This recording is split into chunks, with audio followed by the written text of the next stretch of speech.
बहुत शुक्रिया आपका समय देने के लिए ईटी नाउ स्वदेश पर। सबसे पहला सवाल देखिए, बाजार ने रिकॉर्ड ऊंचाई लगातार बनाई है और अब थोड़ा सा लग रहा है कि ऊपरी स्तरों पर प्रॉफिट बुकिंग हावी हो रही है। आज भी शुरुआत अच्छी हुई थी।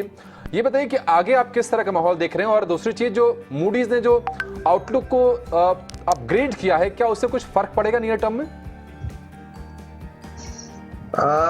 अभिषेक, मुझे लग रहा है कि मार्केट्स में जो थोड़ी बहुत वॉलेटिलिटी हम दिख रहे हैं वो बेसिकली यूएस मार्केट से, ग्लोबल मार्केट से संकेत मिल रहे हैं।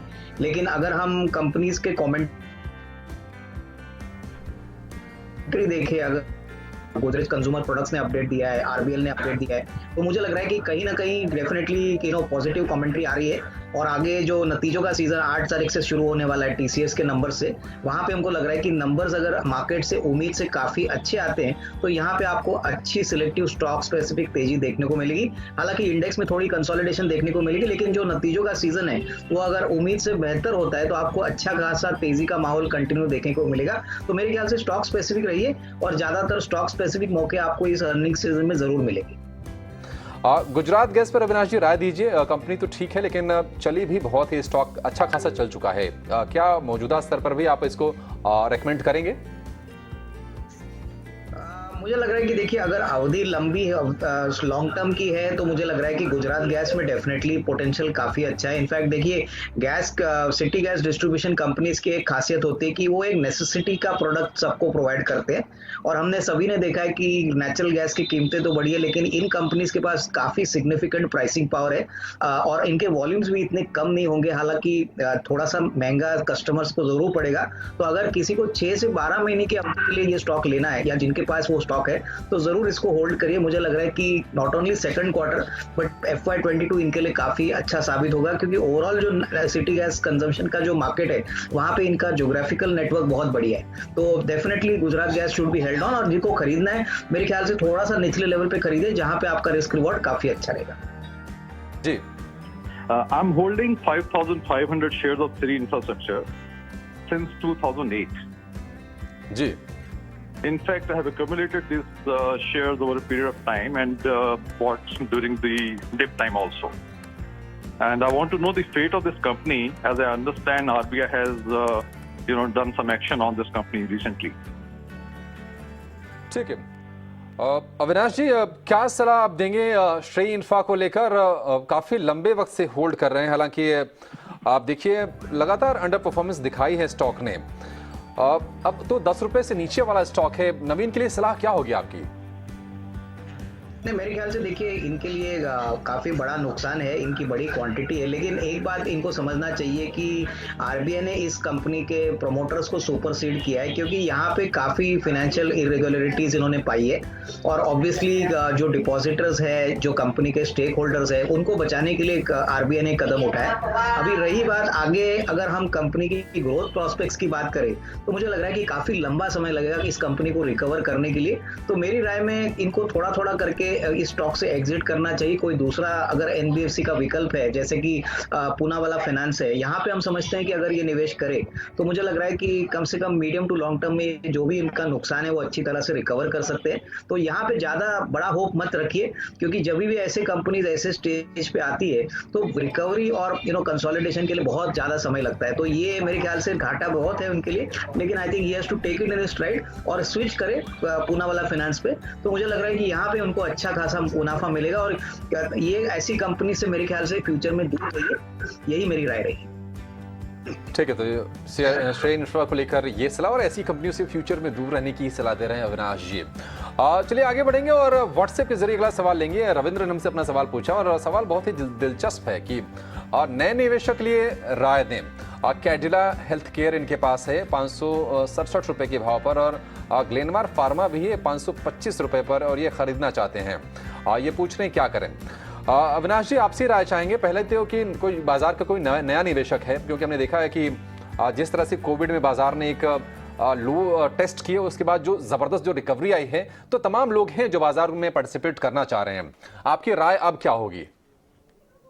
नहीं देखिए, मुझे लग रहा है कि इन्होंने दोनों कंपनी जो सिलेक्ट की है, अगर इनका लॉन्ग टर्म का निवेश का प्लान है तो डेफिनेटली ये दोनों कंपनीज में अच्छा पैसा बन सकता है। पहली बात तो मुझे पता नहीं कि ये इन्वेस्टर कितने टाइम फ्रेम के लिए इन्वेस्ट कर रहे हैं। अगर ये सिर्फ 2-3 महीने की बात कर रहे हैं तो मुझे लग रहा है कि इसमें कोई बड़ा मुनाफा बनेगा नहीं, क्योंकि ये ऑलरेडी काफ़ी कंपनियां भाग चुकी है। और अगर इनको निवेश करना है कम से कम 6 से 12 महीने की अवधि के लिए, तो काफ़ी ऐसे सेक्टर्स हैं जैसे कि स्पेशलिटी केमिकल्स है, ऑटो कंपोनेंट्स है, मेटल कंपनी है, तो यहाँ पे निवेश करने के मौके मिलेंगे। मुझे लग रहा है कि सबसे बड़ी बात निवेशकों को समझना चाहिए कि कितने समय के लिए वो इन्वेस्ट करना चाहते हैं, और अगर नया निवेशक है तो पहला तो अपना कैपिटल सेव करे और उसके बाद उसके ऊपर रिटर्न कमाए, क्योंकि नॉर्मली निवेशक रिस्क बिल्कुल देखता नहीं और एंट्री मार लेता है और उसी के बाद वो शेयर्स में अटक जाता है। तो ये दोनों शेयर्स में निवेशित रहिए कम से कम 12 से 18 महीने के लिए, यहाँ से अच्छा खासा मुनाफा बनेगा, बट टाइम होल्डिंग कम से कम 12 से 18 महीना होना चाहिए। अविनाश जी, इन्फोसिस पर क्या राय होगी? देखिए, अब तो परसों से नतीजों का सीजन भी शुरू हो रहा है टीसीएस के साथ, और एक्सेंचर के नतीजे बहुत अच्छे आए थे यूएस में। हालांकि हाल फिलहाल जो बॉन्ड यील्ड में जो स्पाइक है उसके चलते थोड़ा सा प्रेशर है ऊपरी लेवल से, लेकिन इस भाव पे इन्फोसिस 1750 के आसपास इनके पास है। आप क्या सलाह होगी आपकी? नहीं, मेरे ख्याल से देखिए, अगर हम आईटी कंपनीज के नतीजे देखें तो इस बार एक पॉजिटिव सरप्राइज आने की उम्मीद है। एक्सेंचर ने, आपने सही कहा कि नंबर्स उम्मीद से काफी अच्छे थे, और टीसीएस ने तो ऑलरेडी 8 तारीख के बोर्ड मीटिंग में इंटरिम डिविडेंड की भी बात की है। तो अनुमान है कि बड़े जो आईटी प्लेयर्स हैं जैसे कि टीसीएस है, इन्फोसिस है, यहाँ पे नतीजे अच्छे आएंगे। सबसे बड़ी बात, कोविड के बाद क्लाउड और डिजिटल सेगमेंट पे इन्फोसिस ने बहुत बड़ा काम किया है, यहाँ पे बहुत अच्छी तरह से ये काम कर रहे हैं। ऑर्डर बुक अच्छी है, प्लस मार्जिन में भी इंप्रूवमेंट होने की उम्मीद है, प्लस जो मैनेजमेंट कमेंट्री रहेगी और डॉलर गाइडेंस रहेगा अभिषेक, वो बहुत इंपॉर्टेंट रहेगा। बट मेरे ख्याल से इनको इस प्राइस से होल्ड करना चाहिए। अगर नतीजे उम्मीद से थोड़े अच्छे आते हैं प्लस डॉलर गाइडेंस में इजाफा मिलता है तो इसको डेफिनेटली 1900 1950 का भी लेवल छूने में टाइम नहीं लगेगा, तो यहाँ पे होल्ड करने की राय रहेगी। अविनाश जी, बीएफ यूटिलिटीज पर राय दीजिए। अगर पिछले 6 महीने काफी अच्छे गुजरे हैं, 50% से ज्यादा का रिटर्न है पिछले 6 महीने में। आगे की तस्वीर आपको कैसी दिख रही है और कंपनी में दम कितना है? देखिए, पहली बात तो बीएफ यूटिलिटीज एक कल्याणी ग्रुप कंपनी है और इंफ्रास्ट्रक्चर में काम करती है। इनके पास बेसिकली ऐसे एसेट्स है जो आगे चल के मार्केट्स को अनुमान है कि यहाँ से बहुत बड़ी वैल्यू अनलॉकिंग होगी, और यही कारण है कि शेयर में नॉर्मल प्रॉफिट एंड लॉस नहीं, बट जो एसेट वैल्यू है वो देखते हुए मार्केट इसके ऊपर काफी पॉजिटिव है। हमको भी लग रहा है कि अगर इनका नजरिया कम से कम 6 से 12 महीना है तो होपफुली इसमें डेफिनेटली वैल्यू अनलॉकिंग होगी, और काफी हद तक कंपनी एक अच्छा एसेट पकड़ी हुई है। तो इसमें डेफिनेटली मैं समझता हूँ होल्ड करिए। इसमें कंसोलिडेशन हो रहा है, तो डेफिनेटली जैसे जैसे इवेंट्स अनफोल्ड होंगे, मेरे ख्याल से होपफुली दिसंबर या जनवरी तक, तब इसमें एक अच्छी खासी तेजी आपको देखने को मिलेगी। तो करंटली होल्ड करिए। फ्रेश निवेश मेरे ख्याल से कंडीशनल है, क्योंकि अगर इवेंट में थोड़ी सी भी देरी होती है तो इसमें शायद थोड़ा और कंसोलिडेशन स्टॉक में देखने को मिले, बट डेफिनेटली इसमें कोई डाउट नहीं कि इस लेवल में रिस्क रिवॉर्ड काफी अच्छा है, अगर कम से कम 12 से 15 महीने का व्यू इन्वेस्टर रखता है।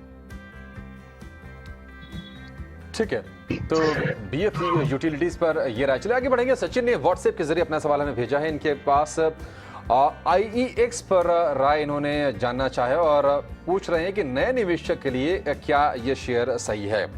अविनाश जी, सितंबर के दौरान जो ट्रेड का जो वॉल्यूम था IEX पे, करीब इसमें 60% का उछाल आया है, और जो स्टॉक भी है इसने भी काफी अच्छे से रिवॉर्ड किया इन्वेस्टर्स को। IEX क्या मौजूदा भाव पर भी एक अच्छा बेट होगा? क्या इसमें पोटेंशियल है और ग्रो करने के आगे?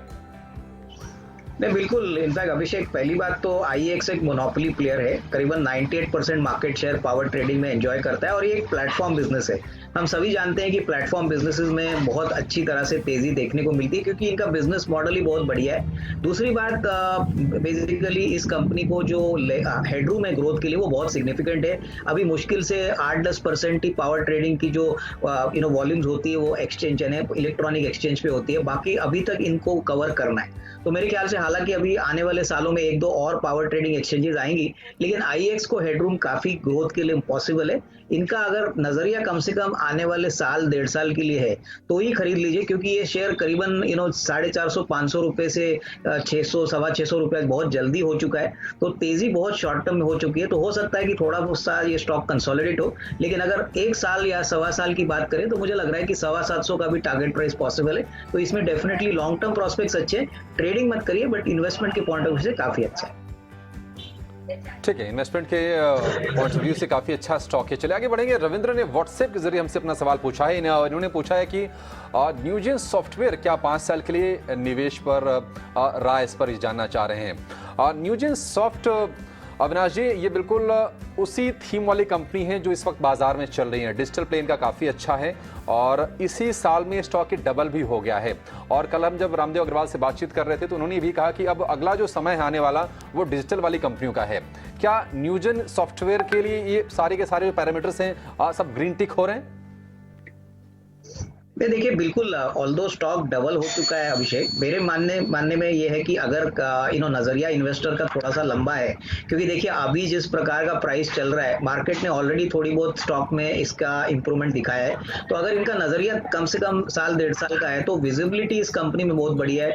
जैसे आप ही ने कहा कि क्लाउड और डिजिटल में ये काम करते हैं, अच्छे मार्जिन में मिलते हैं, ऑर्डर बुक भी अच्छी है। तो अगर इनका प्लान थोड़ा सा मीडियम टू लॉन्ग टर्म है तो डेफिनेटली इसको खरीदिए। थोड़ा सा डिप में भी मिलता है तो खरीदने के मौके ढूंढिए, लेकिन डेफिनेटली टाइम फ्रेम थोड़ा लंबा रखिए, क्योंकि यहाँ पे जिस प्रकार का इनका बिजनेस मॉडल है हमको लग रहा है कि FY22 और 23 इनके लिए काफी अच्छा रहेगा। तो लॉन्ग टर्म प्रोस्पेक्ट्स अच्छे हैं, बट शॉर्ट टर्म में डोंट एक्सपेक्ट कि ये स्टॉक एकदम जोर से भागेगा, क्योंकि ऑलरेडी काफी तेजी शॉर्ट टर्म में ये स्टॉक में ऑलरेडी हो चुकी है। ठीक है, काफ़ी शॉर्ट टर्म में तेजी हो चुकी है और थोड़ा सा आपको कॉशियस रहने की ज़रूरत है। सुमित का सवाल लेंगे। व्हाट्सएप के जरिए उन्होंने अपना सवाल हमसे पूछा है। इनके पास पटेल इंजीनियरिंग के 31 रुपए के भाव पर 650 शेयर हैं। ऊपर से थोड़ा सा नीचे आया है स्टॉक के, अविनाश जी। हालांकि काफ़ी तेज़ दौड़ स्टॉक ने लगाई है पटेल इंजीनियरिंग ने, और जिस हिसाब से पावर के स्टॉक्स दौड़ रहे थे ये भी दौड़ रहा था, क्योंकि कहीं ना कहीं एक प्रॉक्सी प्ले भी है। हाइड्रो पावर के लिए कंपनी काफ़ी ज़्यादा काम कर रही है। इस भाव पर आप क्या सलाह देंगे अभी? नहीं, मुझे लग रहा है कि देखिए अभिषेक, ये शेयर निचले लेवल से बहुत ज्यादा आउट परफॉर्म कर चुका है और इस शेयर में फंडामेंटल्स को अभी तक प्ले आउट होना है। इस कंपनी का निचले लेवल पे स्टॉक का प्राइस करीबन 9-10 रुपया था और वहां से बहुत बड़ी तेजी देखने को मिली है। तो मैं समझता हूं कि इनके पास है तो होल्ड करे। होपफुली हमको लग रहा है कि Q2 के नंबर्स में अच्छी इंप्रूवमेंट देखने को मिलेगी, लेकिन फ्रेश निवेश मुझे लग रहा है कि जिनको करना है थोड़ा सा बच के रहिए, क्योंकि ऐसे छोटे छोटे स्टॉक्स में बहुत शॉर्ट टाइम में बड़ी तेजी हो गई है और ऊपर के लेवल पे ये स्टॉक को खरीदना शायद अच्छी बात नहीं रहेगी। मैं इनको यही कहूंगा, जो नए निवेशक है Q2 के नंबर्स आने दीजिए, मैनेजमेंट की कमेंट्री आने दीजिए, उसके बाद एक प्रॉपर कन्विक्शन कॉल यहाँ पे लिया जा सकता है। लेकिन इनके पास जो शेयर्स है वो होल्ड करे। लग रहा है कि FY22 will be better than FY21। ठीक, अविनाश जी, पहले SBI की बात करेंगे। 440-460 के दायरे में ये स्टॉक घूमता रहा हाल फिलहाल, और हम तमाम एक्सपर्ट से बातचीत कर रहे हैं। टेक्निकली कल हमने कुछ एक्सपर्ट से बातचीत की, उन्होंने कहा कि 470 के जब ऊपर निकलेगा तो एक बड़ी तेजी होगी। तो ये तो टेक्निकल की बात रही। फंडामेंटली आप इसमें कितना दम देख रहे हैं? अभिषेक, मुझे लग रहा है कि देखिए SBI की अगर हम बात करें तो कोर बिजनेस तो अच्छी तरह से ग्रो कर ही रहा है, एसेट क्वालिटी भी अभी ठीक ठाक है, लेकिन सबसे बड़ी बात इनके जो दूसरे सब्सिडरीज है वहां पे हमको लग रहा है कि काफी और वैल्यू अनलॉकिंग की पॉसिबिलिटी है। जैसे कि सभी लोग जानते हैं SBI लाइफ, SBI कार्ड्स इनके सब्सिडरीज है, प्लस इनके पास एक म्यूचुअल फंड का भी कारोबार है जो होपफुली आने वाले फ्यूचर में इनका भी वैल्यू अनलॉकिंग होने की पॉसिबिलिटी है।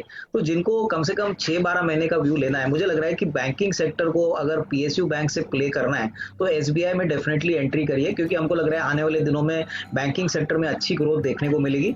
सबसे बड़ी बात, इकोनॉमी में अगर ज्यादा ग्रोथ आता है और GDP ग्रोथ बढ़ता है तो इसका डायरेक्ट इंपैक्ट बैंकिंग पे होगा। बैंकिंग को परफॉर्म करना ही पड़ेगा और उसमें SBI will definitely be a good out performer. यहाँ पे हमको लग रहा है कि 480-490 का नियर टर्म का टारगेट बन सकता है। तो ये डेफिनेटली एक खरीदने लायक स्टॉक है। थोड़ा धीरे चल रहा है, बट मेरे ख्याल से Q2 के नंबर्स आएंगे, कमेंट्री आएगी, तो उसके बाद मार्केट्स को डेफिनेटली होपफुली अच्छे खासे री रेटिंग के चांसेस यहाँ पे मिलेंगे।